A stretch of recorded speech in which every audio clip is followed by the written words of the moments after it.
Hi, my name is Catherine Bird. I am currently a junior at Lehigh University and am majoring in finance and minoring in graphic design. When I first looked at this sculpture, I didn't think much of it, even though I've passed by it probably 100 times. This sculpture is named Jericho III by Ernest Shaw and was created in 1979. I visited the sculpture and took videos and pictures of it twice, once on a gloomy rainy day and once on a beautiful sunny day.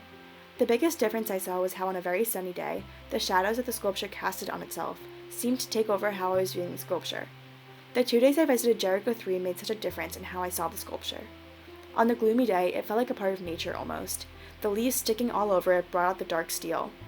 Whereas on the sunny day, the sculpture stood out more. It appeared the sun was shining right on it.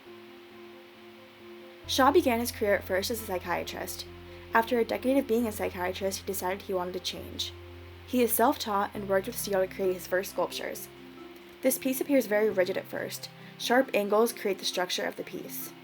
The smaller, thick pieces that jut out of the sculpture are very powerful, and they cut into the fluidity of the piece. It's not a continuous piece of steel jutting through the entire sculpture, but smaller pieces throughout the entire thing.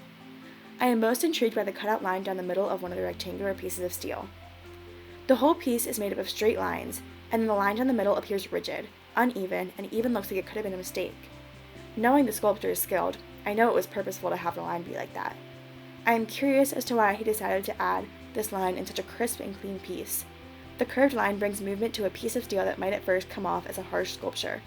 It makes the whole sculpture look much lighter. After researching the sculpture that I pass in my daily life, I am more confused by it, as my research has piqued my interest in it and created so many more questions in my head. I have ran past it a few times since I initially began researching it. It is much more complex than what meets a rushed student on the way to class's eyes.